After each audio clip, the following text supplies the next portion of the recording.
ഉത്തർപ്രദേശിൽ യോഗി ആദിത്യനാഥ് പണി തുടങ്ങിക്കഴിഞ്ഞു. ഇപ്പോഴിതാ ഉത്തർപ്രദേശിലെ മദ്രസകൾക്കും വിദ്യാർത്ഥികൾക്കും പുരോഹിതന്മാർക്കും പുതിയ ഒരു നിർദ്ദേശം കൊണ്ടുവന്നിരിക്കുകയാണ് യോഗി ആദിത്യനാഥ് സർക്കാർ.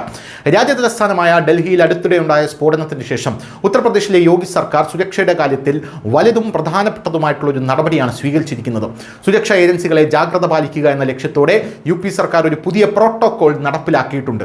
അതനുസരിച്ച് സംസ്ഥാനത്തെ എല്ലാ മദ്രസകളിലും പഠിക്കുന്ന എല്ലാ പുരോഹിതന്മാരുടെയും പഠിക്കുന്ന എല്ലാ വിദ്യാർത്ഥികളുടെയും പൂർണ്ണ വിവരങ്ങൾ ഇനി തീവ്രവാദ വിരുദ്ധ സ്ക്വാഡിന്, അതായത് ATSന് കൈമാറേണ്ടി വരും എന്നുള്ളതാണ് റിപ്പോർട്ടുകൾ സൂചിപ്പിക്കുന്നത്. ATSന്റെ പുതിയ ഉത്തരവുകളും പങ്കും എന്താണ് എന്നുള്ളൊരു ചോദ്യമുണ്ട്. പുതിയ ഉത്തരവ് പ്രകാരം ഉത്തർപ്രദേശിലെ എല്ലാ അംഗീകൃതവും അല്ലാത്തതുമായ മദ്രസകളും അവിടെ ജോലി ചെയ്യുന്ന എല്ലാ അധ്യാപകരുടെയും മതപരിശീലകരുടെയും വ്യക്തിഗത വിവരങ്ങൾ ATS ഓഫീസിൽ കൃത്യമായി നൽകേണ്ടതുണ്ട്. അവരുടെ സ്ഥിരം വിലാസം, മൊബൈൽ നമ്പർ, മറ്റ് തിരിച്ചറിയൽ രേഖകൾ എന്നിവ ഇതിൽ ഉൾപ്പെടുന്നു. എന്തുകൊണ്ടാണ് ഈ തീരുമാനമെടുത്തത് എന്നുള്ളൊരു ചോദ്യം പല കോണിൽ നിന്നായി ഉയർന്നു വരുന്നുണ്ട്. അതുപോലെ മദ്രസകളിൽ പഠിക്കുന്ന എല്ലാ വിദ്യാർത്ഥികളുടെയും അവരുടെ മൊബൈൽ നമ്പറുകളുടെയും വിവരങ്ങളുടെ പട്ടിക സമർപ്പിക്കേണ്ടത് നിർബന്ധമാക്കിയിട്ടുണ്ട്.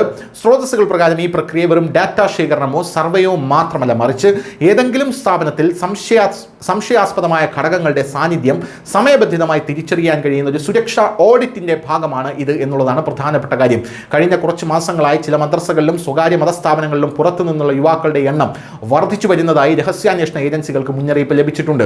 ഇതിനെ തുടർന്നാണ് ഈ തീരുമാനമെടുത്തത്. മദ്രസകൾ മാത്രമല്ല, സർവകലാശാലകളും അന്വേഷണത്തിലാണ് എന്ന റിപ്പോർട്ടുകളും ഇതിനോടൊപ്പം നമുക്ക് ചേർത്ത് വായിക്കേണ്ടതാണ്. ഡൽഹി സ്ഫോടനത്തിന് ശേഷം മദ്രസകളിലും മാത്രം അന്വേഷണത്തിന്റെ പരിധി ഒതുങ്ങുന്നില്ല. ഇപ്പോൾ ചില സ്വകാര്യ സർവകലാശാലകളും അന്വേഷണ പരിധിയിൽ വന്നിട്ടുണ്ട്. ഡൽഹി സ്ഫോടനത്തിന്റെ അന്വേഷണത്തിന്റെ ലക്നൗ ആസ്ഥാനമായുള്ള ഇന്റഗ്രൽ യൂണിവേഴ്സിറ്റിയിൽ പഠിക്കുന്ന ഒരു അധ്യാപകനായിട്ടുള്ള പർവേസ് അൻസാരിയുടെ പേര് ഉയർന്നു വന്നതോടെയാണ് സംഭവം ശ്രദ്ധയിൽപ്പെട്ടത്.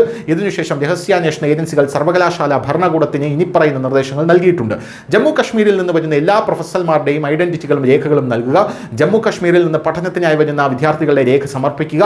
വിദേശ വിദ്യാർത്ഥികളുടെ എണ്ണം, അവരുടെ കോഴ്സുകൾ, അവരുടെ റോളുകൾ എന്നിവയും രഹസ്യാന്വേഷണ വിഭാഗത്തിന് കൈമാറണം എന്നുള്ളതാണ് ആ പ്രധാനപ്പെട്ട കാര്യങ്ങൾ. News desk, news India Malayalam.